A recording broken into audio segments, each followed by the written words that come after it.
Des vents à près de 190 km/h, des pluies diluviennes, des destructions spectaculaires.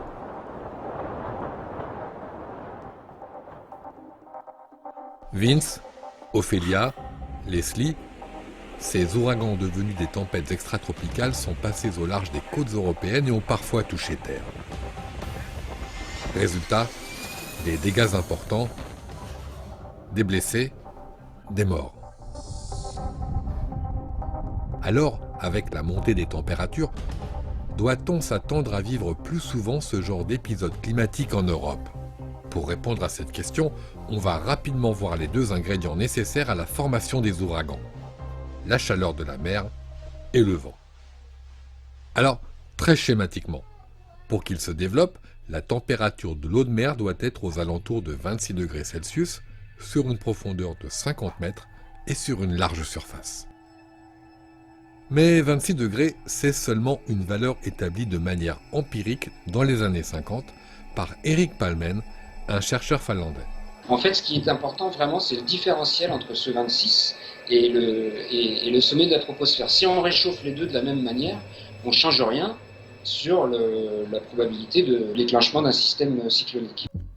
Bon, il faut donc un grand écart de température entre l'air au sommet de la troposphère et la température de l'eau de mer. Mais il y a aussi besoin que l'eau soit plutôt chaude. Et en général, à la fin de l'été, sous les tropiques, elle est chaude. À cela s'ajoutent des perturbations atmosphériques préexistantes. Et c'est là que se forment les ouragans. Dans ces conditions, sous l'action de la chaleur, l'eau s'évapore, rendant l'air humide, lequel s'élève dans l'atmosphère et se refroidit avec l'altitude. Alors, il y a condensation. Des nuages se forment et s'accumulent. Et ils commencent à tourbillonner. Tout ça grâce à la force générée par la rotation de la Terre et aux vents qui doivent tous souffler dans la même direction sur toute la hauteur de la troposphère avec la même intensité. Pour toutes ces raisons, ce genre d'épisode météorologique ne se produit pas dans le haut de l'hémisphère nord. Là, pour le moment, il fait un peu trop frais pour les ouragans. D'ailleurs, c'est plutôt dans ces parties du globe qu'ils refroidissent pour se changer en tempête de transition extratropicale. Mais depuis des années, les chercheurs observent une tendance des cyclones à atteindre le maximum de leur puissance à des latitudes de plus en plus élevées, c'est-à-dire plus au nord. Bon, il faut nuancer cette tendance. On parle de 100 km vers le nord pour 1 degré de réchauffement, donc ce qui reste quand même très faible. Mais malgré tout, c'est une tendance et certaines études, dans un cadre de scénario climatique, ont tendance à confirmer cette migration vers les pôles du maximum d'intensité des cyclones. Une des raisons de cette tendance, c'est le réchauffement climatique. Car comme on l'a dit, les cyclones se nourrissent de chaleur. Mais c'est quand même plus compliqué. Intuitivement, tout le monde se dit température plus chaude, donc plus de cyclones.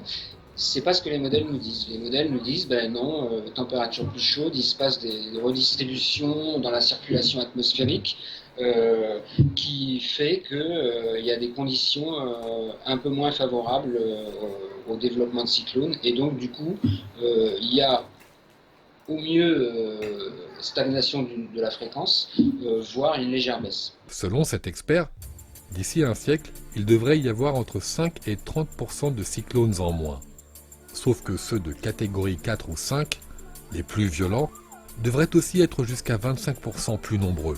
Pour se faire une idée, rappelons qu'entre 1940 et 1970, seulement 9 ouragans de catégorie 5 avaient touché l'Atlantique Nord. Au cours des 20 dernières années, il y en a eu 13. Mais surtout, les ouragans puissants devraient être encore plus puissants. Plus de puissance, ça veut dire des vents plus forts et des précipitations en augmentation. 20% supérieures aux moyennes actuelles selon le GIEC. Mais pour ce qui concerne l'Europe, lorsqu'ils suivent le Gulf Stream, les ouragans s'affaiblissent dans les eaux froides de l'Atlantique Nord, ce qui ne les rend pas pour autant inoffensifs. À ce moment-là, ils deviennent des tempêtes, parfois redoutables, comme Ophélia en 2017.